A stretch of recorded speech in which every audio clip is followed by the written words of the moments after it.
जैसा कि last episode में हमने देखा कि यूनसेक के ओल्ड मास्टर जियान को यूनसेक के बाहर नहीं जाने दे रहे थे और उनके बीच फाइट हो रही थी।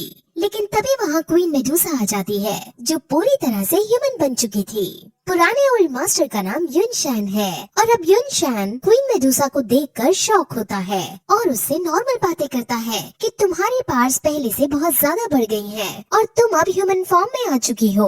और वो ये पूछता है कि तुम इस बच्चे की जान की परवाह क्यों कर रही हो, जिस पर क्वीन मेडुसा बताती है कि उसको इसकी जान से कोई मतलब नहीं, लेकिन ये बच्चा मेरे लिए एक पिल बनाने वाला है जिस वजह से मुझे इसकी जान बचानी ही होगी। प्रेजेंट टाइम का मास्टर युनशान को क्वीन मेडुसा की बात मानने से मना करता है और कहता है कि आप जियान को मत जाने दो, लेकिन युनशान अब अपनी एनर्जी छोड़कर उसको धक्का दे देता है और उसे शांत रहने को कहता है क्योंकि उसे पता था कि क्वीन मेडुसा मुझे आसानी से हरा देगी। वो कितना भी शक्तिशाली हो, लेकिन क्वीन मेडुसा तो क्वीन मेडुसा है। वो क्वीन मेडुसा को रास्ता दे देता है और अब फाइनली जियान क्वीन मेडुसा के साथ वहाँ से निकल जाता है। अब फिर प्रेजेंट टाइम का मास्टर युनशान के पास आता है और वो उससे बातें करने लगता है, जिसमें युनशान को ये पता चलता है कि जियान जियो ट्राइब से ताल्लुक रखता है और ये जिहान का बेटा है। ये सुनकर वो एक अजीब सी इविल स्माइल देता है। वहीं अब यूजिया पहुंचती है और वो नयन रैन के पास जाती है। नयन रैन बहुत ज्यादा रो रही थी और यूजी अब उसे संभालती है। वहीं अब जियान जो क्वीन मेडुसा के साथ आगे बढ़ रहा होता है, वहाँ आइस एम्परर और मिस्टीरियस शैडो मैन भी आते हैं। आइस एम्परर का जो जियान के साथ कॉन्ट्रैक्ट था कि 3 ईयर एग्रीमेंट तक उसे जियान का साथ देना होगा, वो अब पूरा हो गया था, जिस वजह से अब आइस एम्परर जाना चाहता है। आइस एम्परर ने जियान के साथ अच्छा समय बिताया है और दोनों के बीच अच्छी बॉन्डिंग हो गई थी, इसलिए विदा लेते वक्त दोनों बहुत इमोशनल हो जाते हैं। अब शैडो मैन जियान के पास आता है और वो भी जियान से कहता है कि मेरा मिशन पूरा हुआ है और अब तुम सेफली यूनसेक से बाहर आ गए हो, जिस वजह से मुझे अब जाना होगा और तुम्हें अब जल्दी से और स्ट्रॉन्ग होना होगा, वरना तुम भी मेरी तरह अपने पसंदीदा लोगों को खो दोगे। अब इसका मतलब जियान नहीं समझ पाता, लेकिन शैडो मैन सिर्फ उसे इतना कहता है कि समय तुम्हें सब समझा देगा और फिर वो वहाँ से चला जाता है। अब फिर जियान क्वीन मेडुसा के पास जाते हैं और क्वीन मेडुसा उसे रॉन्ग लिंक पिल बनवाना चाहती थी क्योंकि उसे अभी भी अपनी बॉडी को फुल रिकवर करने के लिए ये मेडिसिन चाहिए। वो अब जियान को धमकी देती है और कहती है कि अगर तुमने 1 साल के अंदर ये मेडिसिन नहीं बनाई तो तुम्हें मैं मार दूंगी। जियान को उससे डरना चाहिए था, लेकिन क्वीन मेडुसा की सुंदरता से वो नर्वस रहा करता था और वैसे भी उसे ये मेडिसिन अपने मास्टर को जगाने के लिए भी चाहिए थी, इसलिए वो मान जाता है। अब वो सबसे पहले उतन सिटी जाकर अपने फादर से मिलना चाहता है और अब वो फिर वही करने के लिए निकलता है, लेकिन रास्ते में उसे इस पिल को बनाने के इंग्रेडिएंट्स भी ढूंढने थे, इसलिए वो अलग अलग जंगल अलग अलग शॉप्स में जाकर इंग्रेडिएंट्स ढूंढता है। उसे ऐसा करने में बहुत स्ट्रगल करना पड़ता है, लेकिन उसे इस मेडिसिन के इंग्रेडिएंट्स कहीं नहीं मिलते।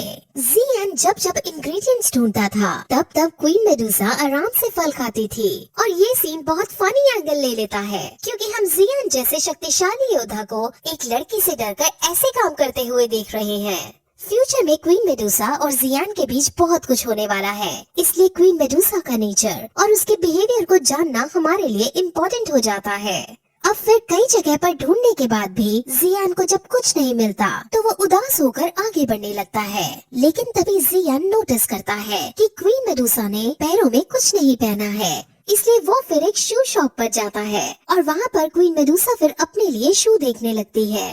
वहाँ की शॉपकीपर बहुत फनी और रोमांटिक टाइप की थी और वो क्वीन मेडुसा को जियान की वाइफ समझ जियान को छेड़ने लगती है और ये सुनकर क्वीन मेडुसा को गुस्सा आ जाता है और वो गुस्से में जैसे ही शॉपकीपर की तरफ देखती है वैसे ही वहाँ रखा एक जार टूट जाता है। अब शॉपकीपर डर के तुरंत कुछ सीक्रेट स्टोर खोलने लगती है और ऐसा लगता है मानो वो स्पेशल फोर्स बुला रही हो, लेकिन तभी वहाँ एक शानदार महंगे वाला शू आ जाता है और शॉपकीपर कहती है कि आप जैसी शक्तिशाली लड़की के लिए ये शू परफेक्ट रहेंगे। अब फिर क्वीन मेडुसा इन शूज को देखती है और उसे ये पसंद आ जाते हैं और वो इन्हें पहन लेती है, लेकिन तभी हम वहाँ एक अय्याश आदमी को देखते हैं जो शॉप के अंदर आता है और वो वहाँ दादागिरी करने लगता है। वो शॉपकीपर को चाकू से धमकाकर साइड कर देता है और फिर अपनी लड़की से जो भी उसको पसंद है वो शू ले लेने को कहता है। उसे जो शू पसंद नहीं आ रहे थे वो उन शूज को फेंक रहा था। और फिर लड़की क्वीन मेडुसा को देखती है। जो शूज अभी क्वीन मेडुसा ने लिए थे वो लड़की अब उन शूज को लेना चाहती है और वो क्वीन मेडुसा से इन्हें उतारने को कहती है और उनमें अब बहस हो जाती है। और अब लड़की का वो अय्याश मर्द सामने आकर अटैक करता है और जियान उसे रोकने की कोशिश करता है, लेकिन वो लड़का बहुत शक्तिशाली था जिस वजह से जियान को धक्का पड़ जाता है और वो क्वीन मेडुसा के ऊपर जाकर गिरता है। ये सीन जियान के लिए बहुत एम्बैरेसिंग था, लेकिन अब क्वीन मेडुसा सबसे पहले तो जियान को दूर फेंक देती है क्योंकि जियान उसके बहुत नजदीक आ गया था। और जियान को फेंकने के बाद वो फिर वहाँ उस लड़के को बुरी तरह से पीट डालती है, जिसके बाद सब क्वीन मेडुसा की ताकत को समझ जाते हैं। वहीं दूसरी तरफ हम उटान सिटी में जियान के ट्राइब को देखते हैं।